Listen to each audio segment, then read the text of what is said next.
ጤና ይስጥልኝ ክቡራን ተመልካቾቻችን ከኢሳት ነጻ የህዝብ ሚዲያ የሰዓቱ ዜናዎች ተጀምረዋል።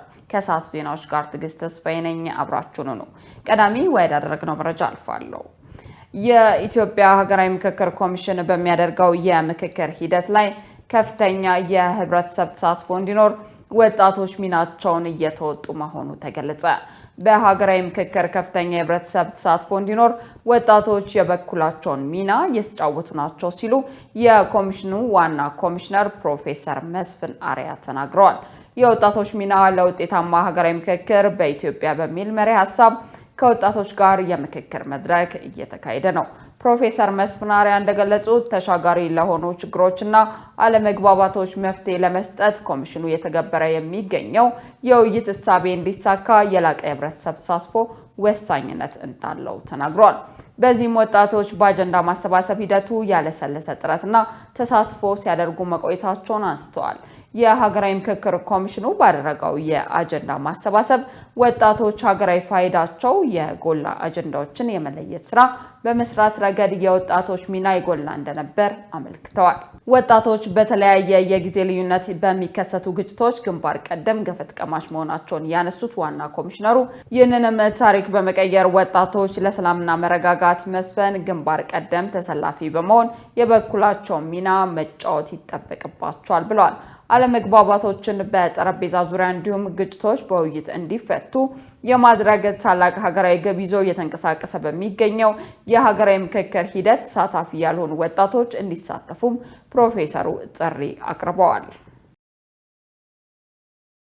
የኢትዮጵያ ኢንቨስትመንት ፕሮሞሽን ስትራቴጂ አገሪቱ ተመራጭ የኢንቨስትመንት መዳረሻነቷን የሚያጠነክር መሆኑ ተገለጸ።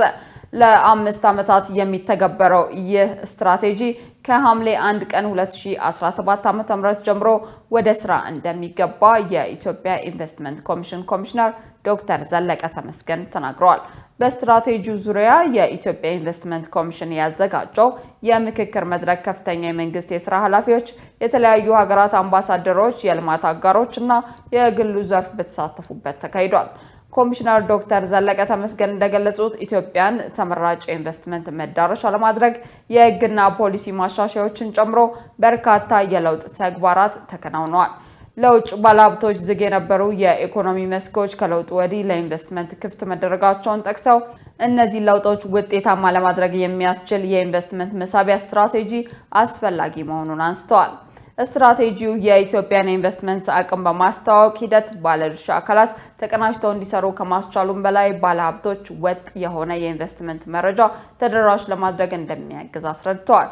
ስትራቴጂውን ሙሉ በሙሉ ተግባራዊ ለማድረግ የድርጊት መርሃ ግብር እንደሚዘጋጅ የገለጹት ኮሚሽነሩ ከሐምሌ 1 ቀን 2017 ዓ.ም ጀምሮ ወደ ስራ ይገባል ብሏል። ኢትዮጵያም በአፍሪካም በዓለም ተመራጭ የኢንቨስትመንት መዳረሻ ለማድረግ የተያዘው ሀገራዊ ግብ እንዲሳካ ስትራቴጂው ጉልህ ሚና እንደሚጫወት ጠቁመዋል። የቱሪዝም ሚኒስትር ዴኤታ ስለሺ ግርማ በበኩላቸው ለውጡን ተከትሎ የተሻሻለው አዲስ የኢንቨስትመንት አዋጅ የቱሪዝም ልማትን የሚያሳልጡ አሰራሮች መያዙን ጠቅሷል። በቱሪዝም ዘርፍ ለኢንቨስትመንት የሚሆኑ አካባቢዎችን የመለየት ስራ መከናወኑን የገለጹት ሚኒስትር ዴኤታው በመስኩ የውጭ ኢንቨስትመንትን ለመሳብ የስትራቴጂው እውን መሆን ወቅታዊና ትልቅ ውጤት የሚያመጣ ነው ስለመባሉ የኢዜአ ዘገባ ያመለክታል። የኢትዮጵያ የልብ ህሙማን ህጻናት መርጃ ማዕከል 7500 የሚሆኑ የልብ ህሙማን ወረፋ እየጠበቁ እንደሚገኙ ገለጸ። የማዕከሉ ሜዲካል ዳይሬክተር ዶክተር ኤልኤዘር ኃይሌ ለኢፒዲ እንደገለጹት በኢትዮጵያ የልብ ህሙማን ህጻናት መርጃ ማዕከል 7500 የሚሆኑ የልብ ህሙማን ወረፋ እየጠበቁ እንደሚገኝ ገልጿል። ወረፋ እየጠበቁ ከሚገኙት ውስጥ ከ2000 በላይ የሚሆኑት ከተወለዱ ጀምሮ በሚከሰት የልብ ህመም ተጠቂ ህጻናት መሆናቸውን አመልክቷል። የልብ ህሙማኑን ለመርዳት ለማዕከሉ የሚበረከቱ የህክምና ግብዓቶች ከፍተኛ ሚና እንደሚጫወቱ ገልጸው ለማዕከሉ አስፈላጊ የሆኑ ግብዓቶች ሙሉ በሙሉ ከውጭ የሚገቡ መሆናቸውን ጠቁሟል። በተለይ አላቂ የህክምና ግብዓቶች በየህፃናቱ ኪሎ ልክ እንደሚገዙ የጠቆሙት ዳይሬክተሩ በድጋሚ መጠቀም የማይችሉ ግብዓቶች በመሆናቸው የህክምናውን ሂደት አደገኛ ማድረጋቸውን ተናግረዋል። ግብዓቶቹ ዋጋቸው እጅግ በጣም ውድ መሆኑን ገልጸዋል። የልብ ቫልቮች፣ ልዩ ልዩ ማሽኖች፣ ልዩ ልዩ መድኃኒቶች እንዲሁም ልብን በማቆም ለሚሰሩ ቀዶ ጥገናዎች የሚውሉ የተለያዩ ግብዓቶች ለማዕከሉ ወሳኝ መሆናቸውን አስረድተዋል። ድጋፍ ማድረግ የሚፈልጉ ሰዎች 6710ን በመጠቀም በግልም ሆነ በቡድን ታማሚዎችን በመጎብኘት ታማሚዎችን ሙሉ በሙሉ ወይም በከፊል ድጋፍ በማድረግ እንዲሁም ከማዕከሉ በሚያገኙት ዝርዝር መረጃ መሰረት በግብዓት አቅርቦት መደገፍ እንደሚችሉ ጠቁመዋል። በአዲስ አበባ 32000 መንገዶች አዲስና ዘመናዊ አድራሻ መለያ ቁጥር ሊሰጣቸው ነው ተባለ። የአዲስ አበባ ከተማ የመሬት ይዞታ ምዝገባና መረጃ ኤጀንሲ የአድራሻ ስራ ዝርጋታና አስተዳደር ዳይሬክተር ተመስገን ኃይለ ዮሐንስ ለኢቢሲ ኤፍኤም እንደተናገሩት በከተማዋ የሚታወቁና ይፋዊ ስያሜ ያላቸው መንገዶች ቁጥር 133 ብቻ ናቸው ብለዋል።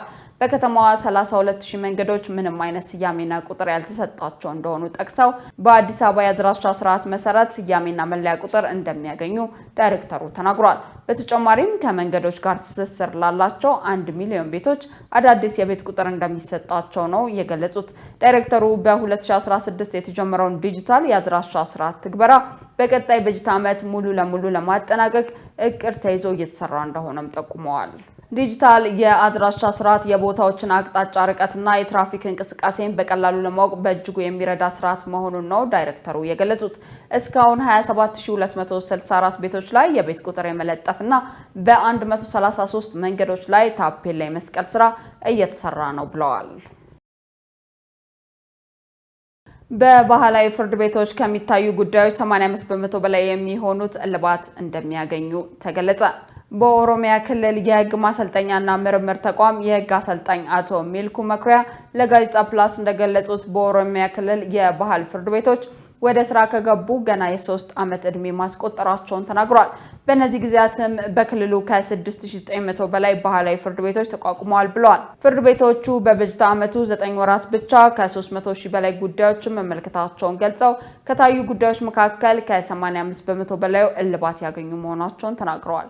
በሶስቱም ደረጃ የሚገኙ መደበኛ ፍርድ ቤቶች ከባህላዊ ፍርድ ቤቶች በ15000 መዝገብ ብቻ ብልጫ እንዳላቸው ጠቅሰው በርካታ ሰዎች ወደ ባህል ፍርድ ቤቶች የቀረቡ የመዳኘት ልምድ እያዳበሩ መምጣታቸውን አቶ ሚልኩ ገልጸዋል።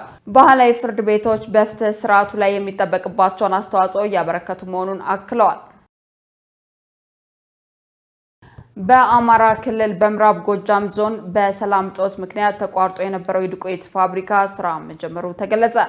በምዕራብ ጎጃም ዞን በደንበጫ ከተማ በሰላም እጦት ምክንያት ከ2 ዓመት በላይ ስራ አቋርጦ የነበረው የአቢሲኒያ የዱቄት ፋብሪካ ስራ መጀመሩን የኢንቨስትመንት ቦርድ ሰብሳቢና ምክትል ከንቲባ አቶ ሙልቀን መኮንን ተናግረዋል።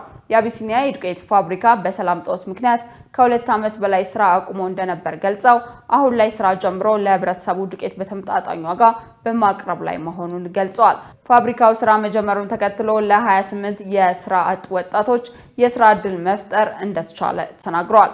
ፋብሪካው የገጠመውን የመብራት ችግር ለመቅረፍ ከሚመለከታቸው አካላት ጋር ለመነጋገር ጥረት እያደረገ ነው ሲሉ ተናግሯል። የኢንዱስትሪና ኢንቨስትመንት ጽሕፈት ቤት ኃላፊ አቶ ታንቲገኝ አንተነ በበኩላቸው ፋብሪካው ለ2 ዓመት ያህል በወቅታዊ ችግሮች ምክንያት ስራ ተቋርጦ የነበረ ቢሆንም ፋብሪካውን ስራ ለማስጀመር ከአጋርና ባለድርሻ አካላት ጋር በመግባባት ችግሩን በመቅረፍ ወደ ስራ ማስገባት ችለናል ብለዋል።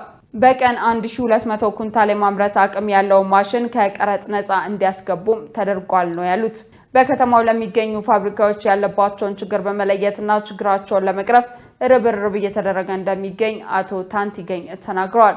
ፋብሪካው ለአካባቢ ወጣቶች የስራ ዕድል መፍጠር የቻለና በቀን ከ200 ኩንታል በላይ ዱቄት የሚያመርት መሆኑን ከደንበጫ ከተማ ኮሚኒኬሽን የተገኘው መረጃ ያመለክታል።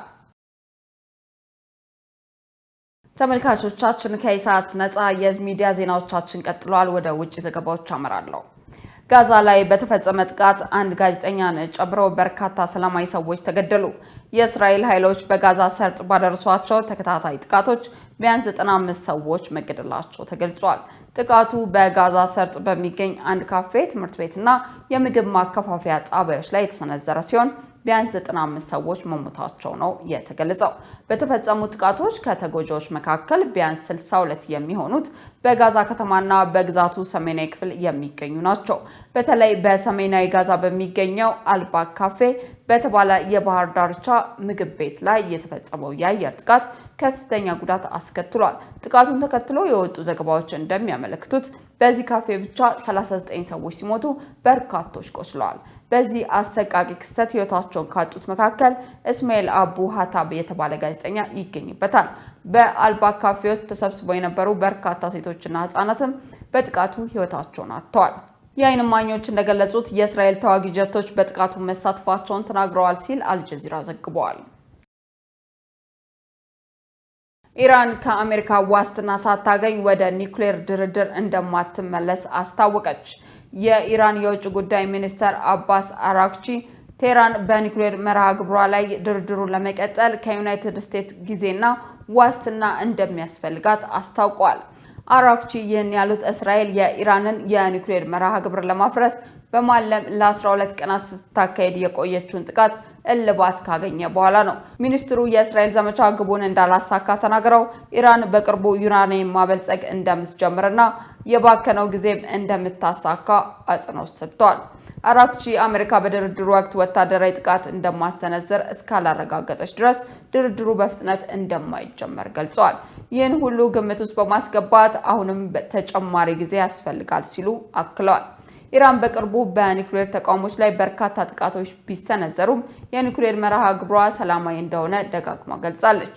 ይሁን እንጂ ዓለም አቀፉ የአቶሚክ ኤነርጂ ኤጀንሲ ጥቃቶቹን አላወገዘም ስትል ከድርጅቱ ጋር የነበራትን ትብብር ማቋረጧን ማስታወቋ ይታወሳል። ዘገባው የዘ ታይም ኦፍ እስራኤል ነው። ክቡራን ተመልካቾቻችን ከኢሳት ነጻ የህዝብ ሚዲያ ለሰዓቱ የያዝናቸው ዘገባዎች ይህንን ይመስሉ ነበር። ዜናዎቹን እየመራው ትዕግስት ተስፋዬ አብሬያችሁ ቆየው። ቀሪ የኢሳት መሰናዶዎች ወደ እናንተ መድረሳቸውን ይቀጥላሉ። መልካም ጊዜ